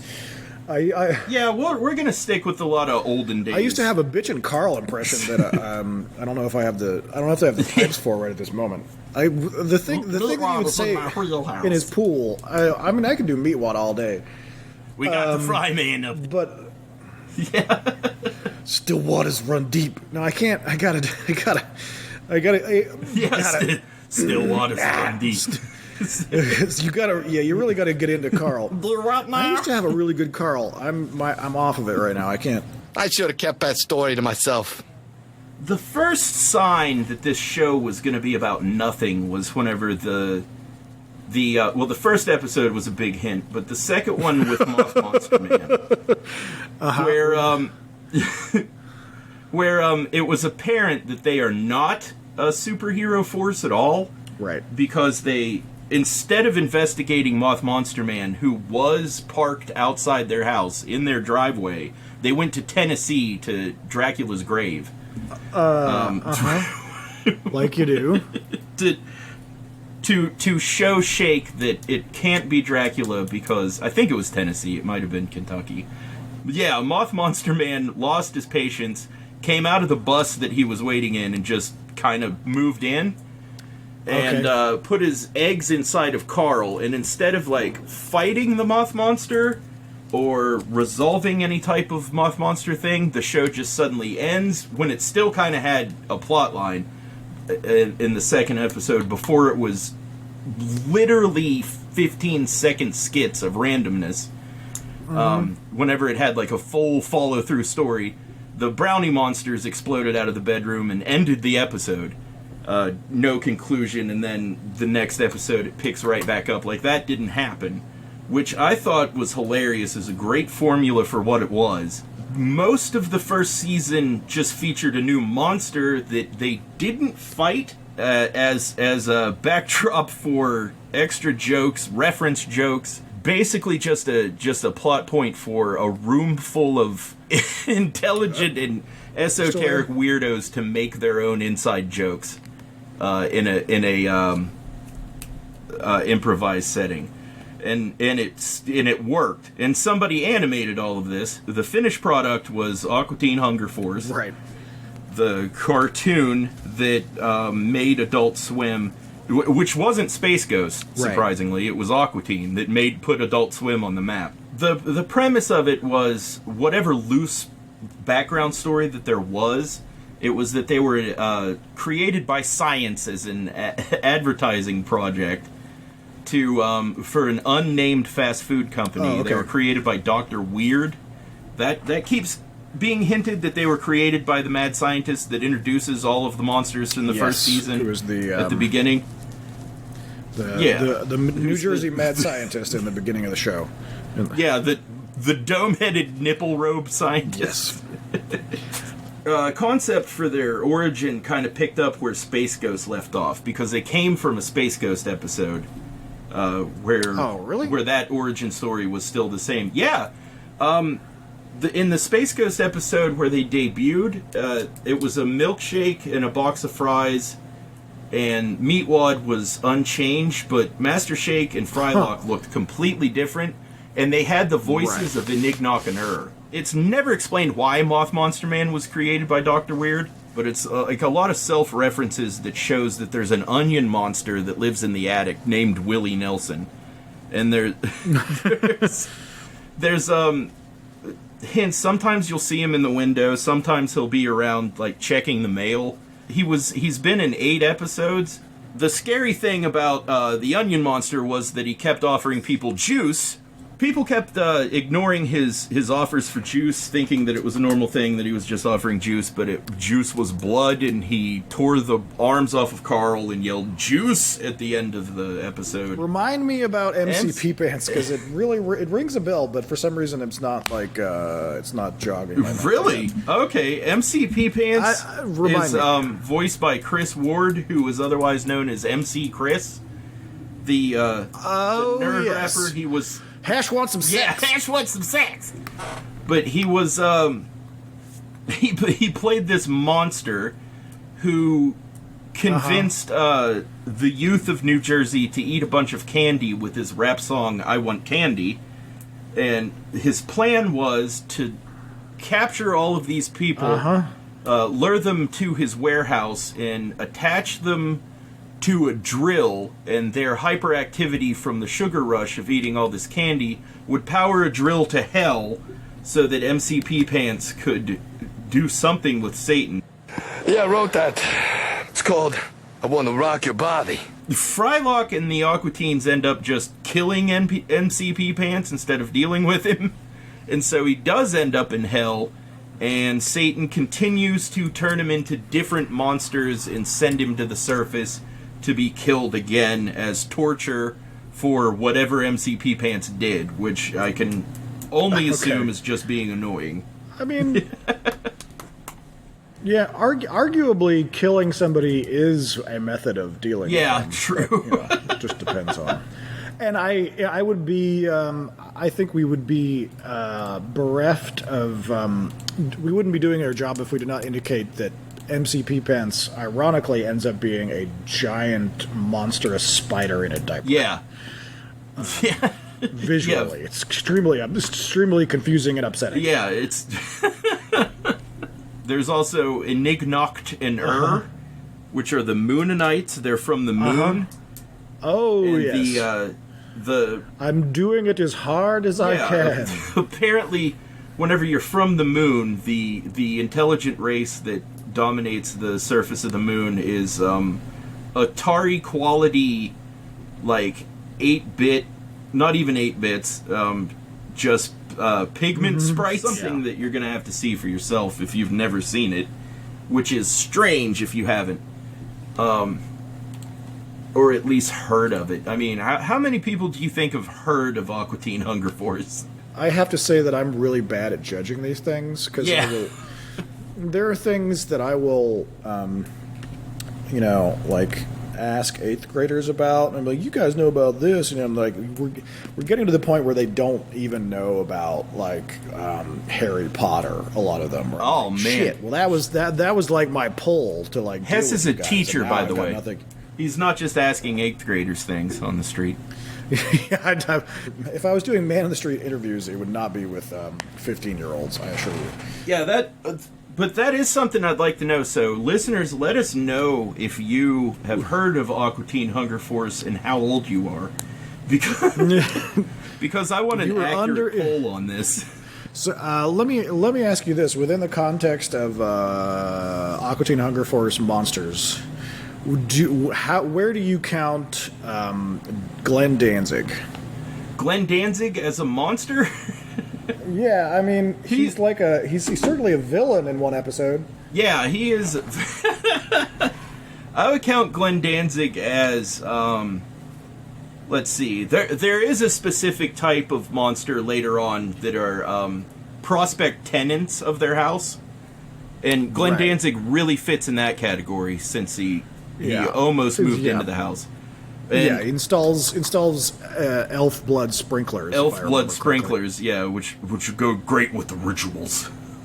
Well, let me ask you this: do you make any through-line observations about the overall category of Aquateen monsters? Like, what is the overarching thought that makes you? What do they have in common? Well, a lot of them. A lot of their designs were going to be Hanna-Barbera inspired, since William Street has access to Cartoon Network, which owns the rights to all of the Hanna-Barbera cartoons. Right. But whenever they tried to, like, shape them in their own way or give them personalities or new voices, it was just kind of like ending up like C-Lab, which has already done C-Lab. So they created their own monsters, mostly throughout season 1, and kind of stuck with that. But I think that they kept trying to make a Hanna-Barbera character into something funnier, but eventually just ended up with making their own new character. So Aquateen Hunger Force, for their villains and monsters, has like a 100% originality to it. I never, like, watching Aquateen or any of the kind of related shows, I don't there's very, very little Space Ghost flavor that ever comes off of it to me. Yeah. You know, only maybe in the stilted nature of the kind of like 2D characters whose cells don't really animate that much. Yeah. And who just kind of like stand there like mouthing off to each other. Like there's only that very bedrock element to me stands out as it being in any way related to like Space Ghost. Yeah. Yeah, that's mostly because George Lowe, the guy that plays Space Ghost, I think pretty much headed up the improvised comedy for that show in the writer's room, and he wasn't there for Aquateen. He was there for a couple of episodes, but he wasn't the main character. Like the main character was like pretty much Dana Snyder, and the guy that did Meatwad. I saw like footage of him in the sound booth, and he rattled off like 20 jokes a second for 5 minutes straight, alternating voices like on the spot, going like from this to this here to this. And so for at least like 20 minutes, like 20 to 40 minutes of this, and the entire production team on the other side of the glass wall for the sound booth was just in tears because he had him cracking up, and he just like fed off that, so he kept going to like get these guys in like this seemingly professional environment, like to try to get the staff to crack up as much as they can. Dave Willis is the guy. And then in parentheses it says to the break of dawn. That's beautiful. It's like poetry. Before I forget to mention it, I will say R.I.P. to C. Martin Croker from Space Ghost Coast to Coast, because I saw him at a different convention on a panel, and you know he threw in a little bit of Zorak for the crowd. Yeah. He was definitely Paul Schaefer to George Lowe. I tuned in for Dragon Ball Z on a Sunday night. For some reason, I don't know why I watched that show, honestly, because I'm going to alienate a lot of people. But back in 2001, whenever Dragon Ball Z was on Toonami, they showed the unabridged version, so that might explain something. And the unabridged Dragon Ball Zs were about 400 minutes of flying in the air and talking and being surprised at the bad guy before they fought anybody. So I tuned in to see another episode of Goku talking about what he's looking at, and Adult Swim came on, and it was like the first time that they were airing anything, and Aquateen Hunger Force had me laughing so hard and asking people if I could go swimming. It was like October, and for like the next week I kept asking everybody that I ran into, can I go swimming? Can I go swimming? Nobody knew what I was talking about. And it took about a month. And after that month, after that month, I started asking people, can I go swimming? Can I go swimming? And I had a couple people ask me, like, do you do that show? Do you do that late night show that's on that channel? Me, Gavin, in Morgantown, I definitely, I'm the voice of that show. I'm Meatwad. Yeah, you found me. That's me. It's like, I've seen that. Is that your, like, public access show? It's like, no, that's Cartoon Network, but thank you. Yep, same thing. Yeah. You put in, like, half a hot take about Dragon Ball Z. I will say that Dragon Ball Z is trash. Because it makes no sense. It's about nothing, and there are no stakes. Yeah. No, I agree. I like Dragon Ball Z is it's like a Bruce Lee movie with no characters. Yeah. Or like professional wrestling with no actual people. Yeah. You know what I mean? Like one of the great things about like a Bruce Lee kung fu movie is that it's amazing that those people can do those things physically. Yeah. And all. and that's also one of the amazing things about pro wrestling.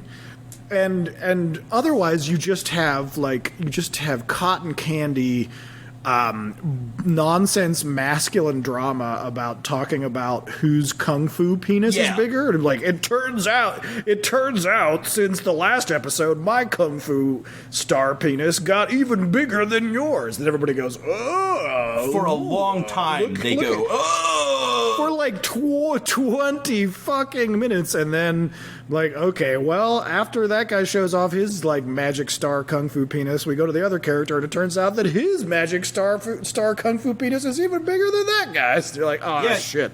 His can turn green and shoot fire. I'm like, oh, God. Well, next on next week's episode of Star Kung Fu Penis, like, it was Dragon Ball. I want to say Dragon Ball Z was one of the shows that was on in the morning when I was trying to get ready to go to class or school or a job or some shit. And like how I got pulled into watching Power Rangers because it came on after Inspector Gadget, I got pulled into watching Dragon Ball Z, and my brain kept going like, there's something compelling about this, and I realized what it was. The only thing that was compelling about it was how Piccolo looked, and there was literally nothing else interesting at all about the show on any other level at any other time. I didn't care whether Goku was brunette or blonde or shooting yellow fire or pink fire or whether his balls sprayed candy rain. It was all the same pointless garbage. It was like, now this new character has the bigger, fatter rainbow balls. I'm like, why does anybody give a shit? None of this means anything. Yeah, there's no stakes. I really know what you mean, and I can't say that I disagree, but I've had to like come to terms that Dragon Ball Z is well liked by a lot of people that I don't want to be enemies with. It is culturally extremely relevant for some fucking reason. I know. If you took 100 hermit crabs and threw them in a cage with 100 felt tip markers, they would accidentally write a story that was more interesting than 25 seasons of Dragon Ball Z. There's no plot. No one has a personality. They're just a series of slightly annoyed dildos rubbing against each other, complaining about which dildo is the biggest and the shiniest, and then somebody else climbs onto the next biggest dildo. They're like, aha! And since the last commercial break, now I am the biggest dildo. It's just absolutely fucking claptrap nonsense garbage. It makes no sense. It's fucking worthless. Yeah, well, you're not wrong. But Hess, tell us how you really feel. So anyway, Aquateen replaced Dragon Ball Z. Well, look, at least Aquateen has definable characters with actual characteristics that are maintained over time, who have predictable behavior, and at least they fucking shake the Etch-a-Sketch halfway through every 15-minute episode, but still, I feel like I know what the fuck is going on some of the time. Jokes. That's right.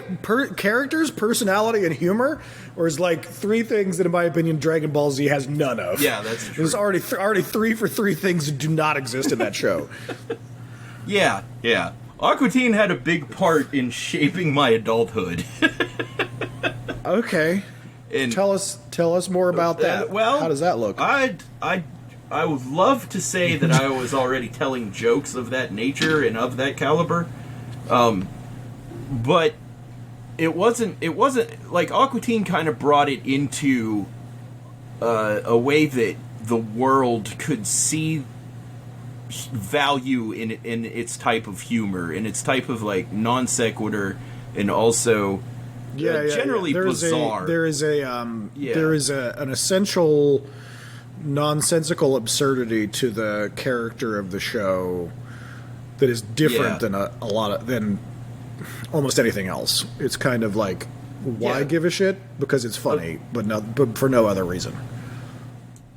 after that show came out, whenever people were constantly saying that humor was random, but after this show came out, a lot of normal people who called this humor and also me random all the time, kind of random, random. Yeah, random. You're so random.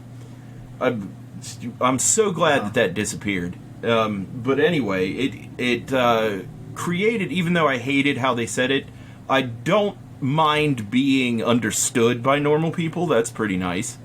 And I think Aquateen had a big step in that, since they directly referenced the show whenever they were talking to me, like, you're really funny. Do you like Aquateen Hunger Force? Like, yes, I do. If you had to put it 80-20, would you say that Aquateen gave 80% people a context by which to relate to your humor, or that 80% you were able to articulate your style of humor to normal people because of Aquateen? Like, where does the 80% lie if you had to, like, place it on one side or the other? The 80% lies with people understanding that it is a form of humor to begin with, because they saw it on a cartoon show. And cartoon that's show what I was going to say, but I didn't want to put those words, like, into your mouth. Yeah, well, no, that's what I'm saying.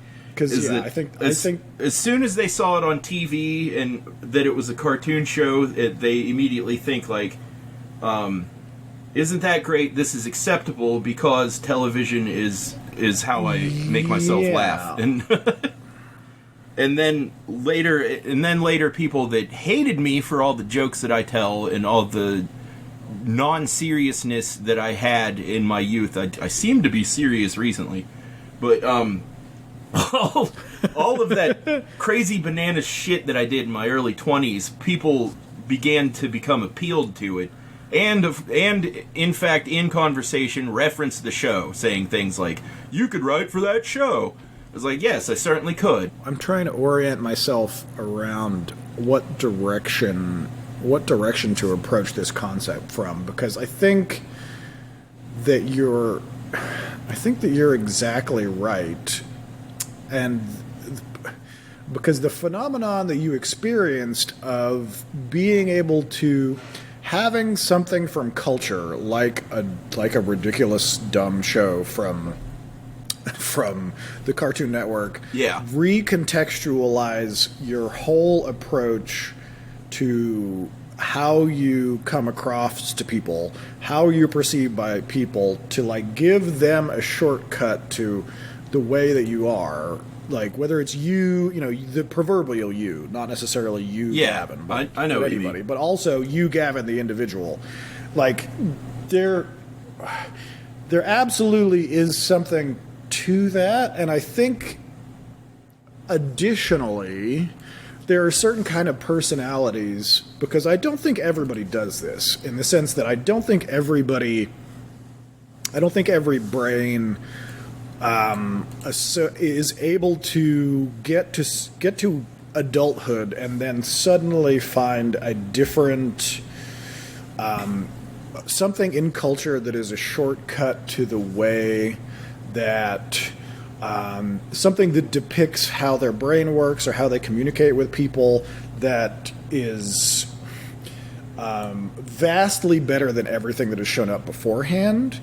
And you and I are probably doing this show that we're currently recording because we are both brains that have, for various reasons, used popular culture as a shortcut to understand other people and reality and contextualize ourselves in both dealing with other people and reality. And I don't think, quote unquote, normal people have to do that. And that is probably a privilege and a failure for normal people, now that I'm at a point where I'm, like, prejudiced more toward myself in a way that I feel kind of comfortable about, not just like arrogantly defensive, but I'm like, no, I'm pretty cool being me, and it's not just an overarching defensive maneuver that I do out of like knee-jerk instinct for like, you know, psychological survival, but it's a real like actual you know, way that I feel confident in relating to the world. I'm like, no, it's good to be me the way that I am, and it's weird in these following 17 ways, right? And I think the purplest part of the Venn diagram is that most people, quote unquote normal people, do not access, you know, a lot of their reality via Hudson and Hicks and Ripley and Vasquez, per se.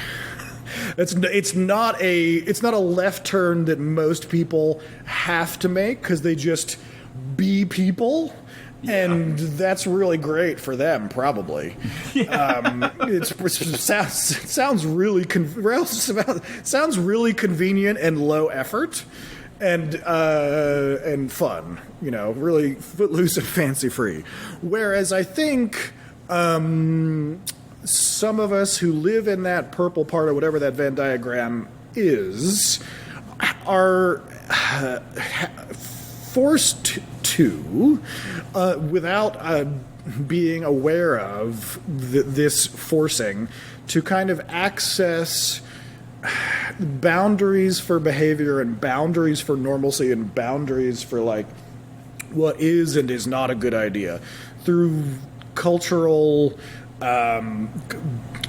columns and touchstones, and it's one of the jobs that culture and pop culture helps everybody with. That, you know, one of pop culture's main jobs is to have something that everybody in the world can relate to. That you can go to the water cooler and talk about the episode of Mad Men, or talk about the Watergate scandal, or, you know, or talk about fucking civil rights, or talk about goddamn Aquateen if you want, and have some kind of shortcut to understand other minds and the problem of believing in them and ever relating to anybody in your whole goddamn fucking life.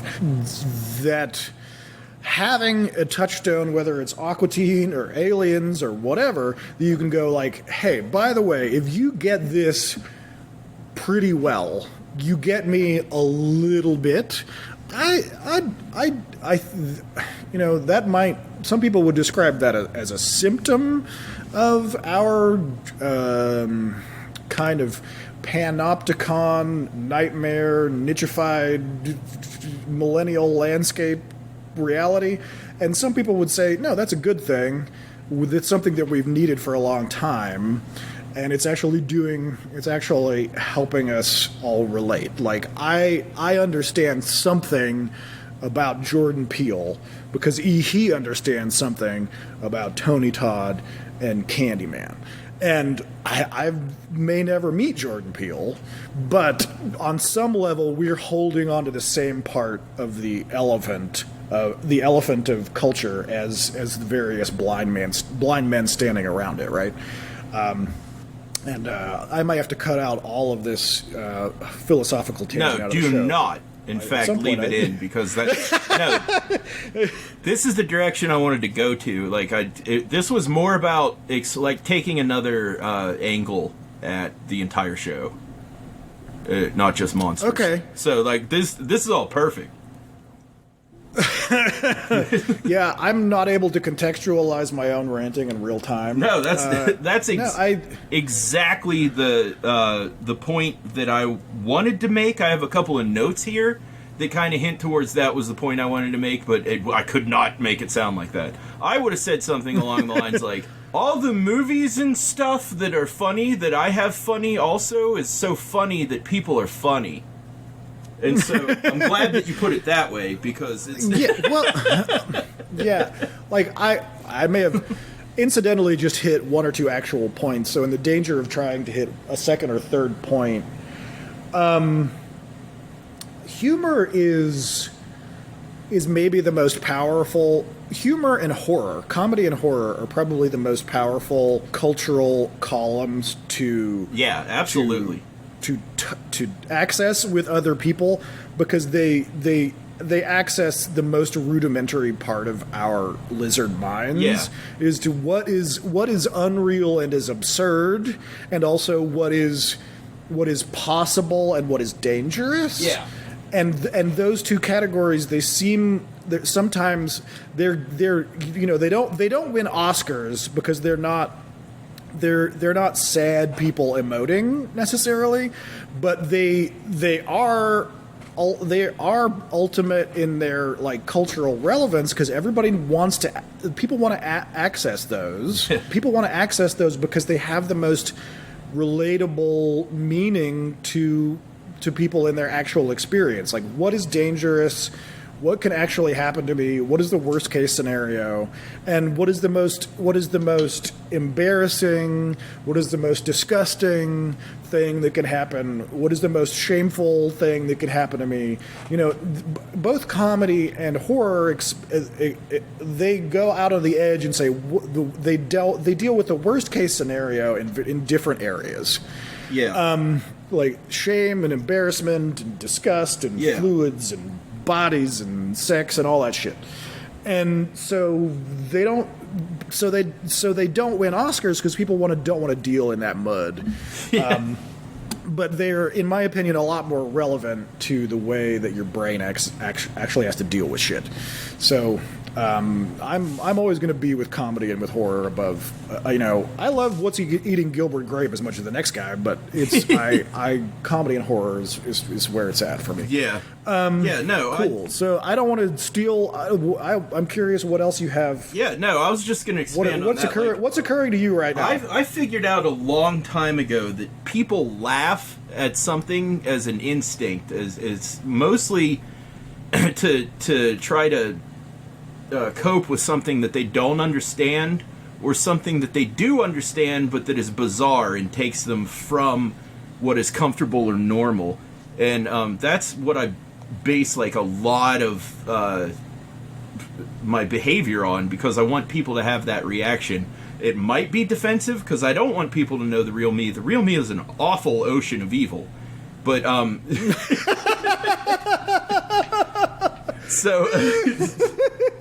So I use that formula for humor to possibly as a defense mechanism to apply to them.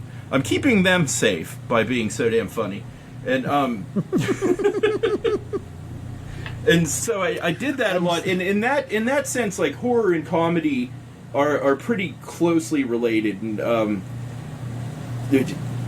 I don't think you could have one without the other. I don't think it's tragedy and comedy. I really do think it's horror and comedy, because right, because ultimately the things that are the end point in tragedy, they're not like like your mom moving to another state. There's somebody being thrown into a fucking volcano. They're they're a child being eaten by a goblin. Tragedy doesn't stop at inconvenience. Tragedy stops at fucking dismemberment and destruction. Yeah, it stops at horror. It doesn't stop at soap opera. Yeah, and with that, that's why I think Aquateen Hunger Force was such a landmark in entertainment, because it brought. I know. Because it brought. I'm not laughing because I don't. Because I think you're full of shit. And normalize some of the humor that I practice as like a valid form of communication. I think there's a generational thing that is exemplified by the Cartoon Network's rise in the late 90s and the early aughts, which is a maximal version of absurdity. Yeah. Which is a wave that rose and already crested and has crashed. Yes, definitely. And it happened in time, and we're past it.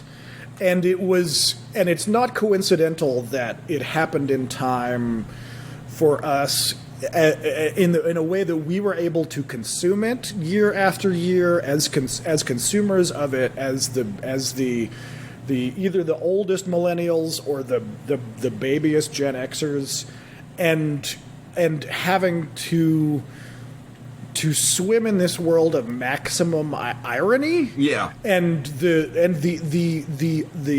waters of maximum irony are absurd, dangerous, and confusing in terms of symbols and meaning. Yeah. Because you have to be suspicious of every idea, because every single idea may be a friend that you come across in the jungle or in the water, and you go to help them, and you turn them over, and they have no fucking legs because they've been blown apart.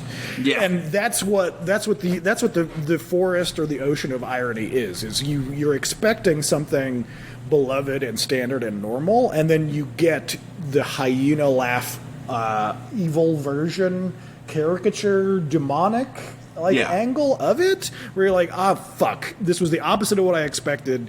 The author is fucking with me, and I never should have trusted them in the first place. I should have come into this with salt and tongue in my cheek, and I have to have my guard up at all times, and that eventually the iteration after iteration after iteration of that is what you land on is Space Ghost Coast to Coast and Sea Martin Croaker and Aquateen Hunger Force, which is nothing has meaning. Everything can be destroyed. Yeah.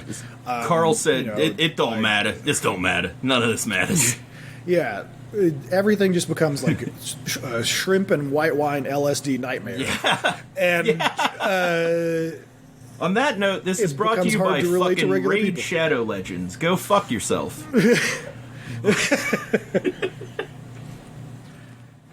So anyway, I think we burned. Yeah, we burned a lot of tape. Do you have any? Do we have any closing thoughts related to this subject? Because I'm already going to have an absolute waking nightmare editing this episode into a thing that anybody can listen to. No, this will be a good one. I'm sure it'll be a good one. No, it's got stuff in it. That's not there's cheese in this Rangoon. So if any Aquateen Hunger Force monster was in D&D, that's whenever you put the books down because you got too drunk to play. It's whenever you planned on drinking a few beers in Dungeons and Dragons and you overdid it and you gotta pass out. Truly, they were an Aquateen Hunger Force. And now for a segment we're calling Describing Nick Cave, where we talk about a particular photo of musician, songwriter, Renaissance man, and all-around weird dude, Nick Cave. Well, I mean, upon first viewing this exact picture of Nick Cave, is the initial impression that I get is driver's license photo. He does not give me the impression of somebody that wants to be photographed in this exact moment. He's giving off big no thank you vibes. Yeah. He knows. I do think that he is saying, like, I'm aware of my T-shirt. I know what this statement is, and if your reaction is inappropriate, it won't matter to me. Do you think he got this large T-shirt for this case, or do you think he had his assistant make this T-shirt for him out of iron-on letters? Oh, I don't know. In what was it, like 99? Yeah. I don't think that you could. Yeah. Iron-on letters have been a thing since like the 70s. He might have seen it in a thrift store or something and bought it. I don't know. It's hard to tell. He is an artist and creates things. Yeah. He might have created his own shirt. If you're Nick Cave and you don't spend at least 20 hours in thrift stores a week, I don't know what the fuck you're doing with your life. Collecting Star Wars miniatures. I don't know what your time is used for. When you're not directing and writing things. And he acquired the shirt, and I don't think he thinks too much about it. But he does. He is aware of it. And he does know how great it is, and he like what you said. I can't tell whether he's 25 or 50 in this photo, and Yeah, I'm not going to look it up because it looks like it. He either looks like a 25-year-old IT manager or a 50-year-old demon.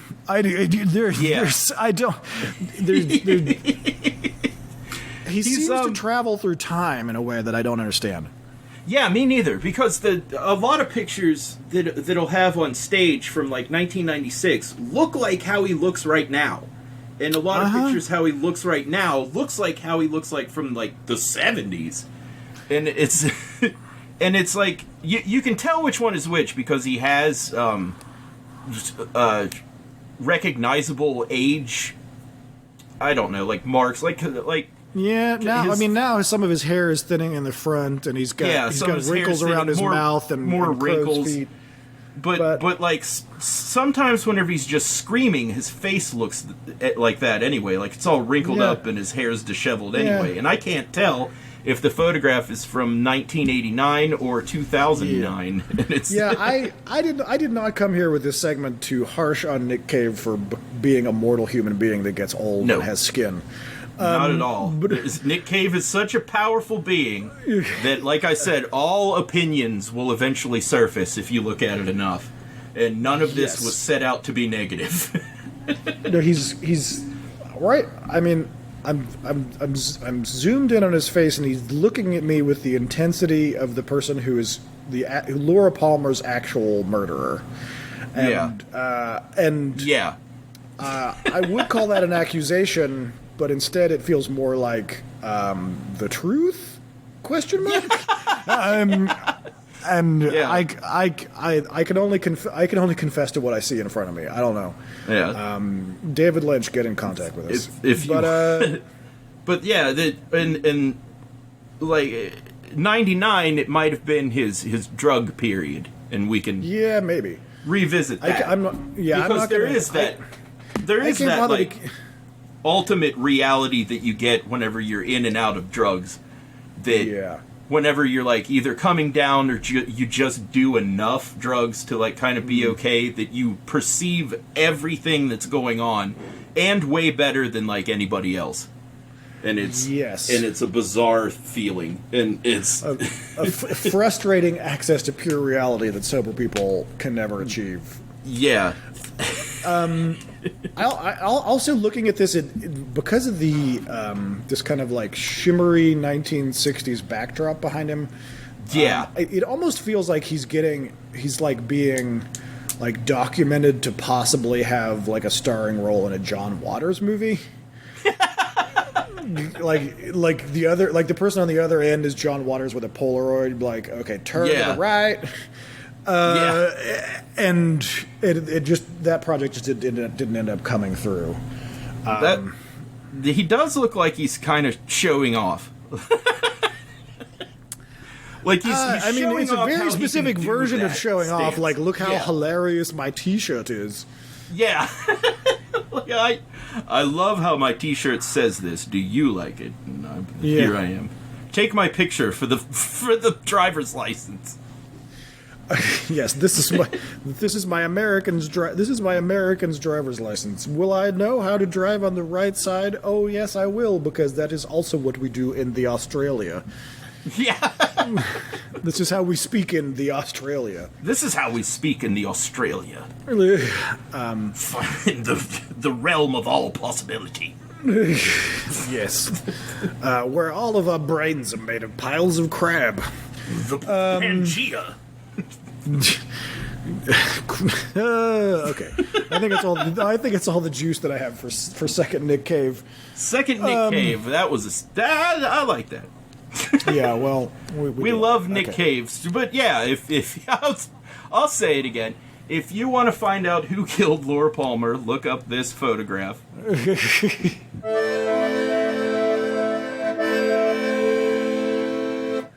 And that brings us to the end of our time with you, dear reader. Until next time, we deliver you another batch of beasts, bullywugs, and bowls of flesh-eating dessert fluff.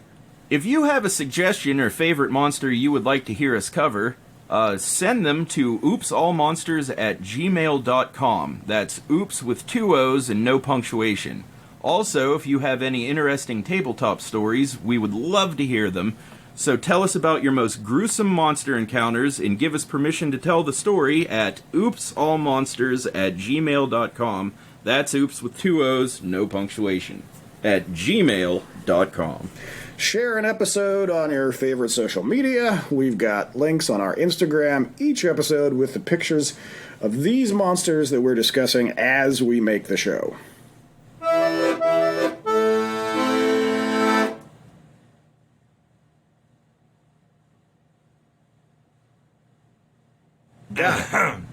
It's time to reach into your hearts, reach into your wallets. Brought to you by fucking NordVPN.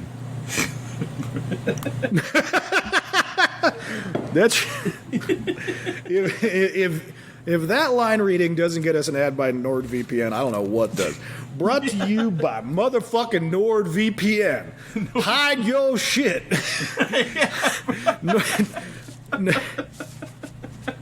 NordVPN. They don't gotta know. Yeah, NordVPN. NordVPN. Fuck the NSA. Fuck the NSA. Oh shit! All right, that's making it into the show. Well, yeah, we're. I'm gonna go pee real quick. Do the show. It's right here. Why not do the show?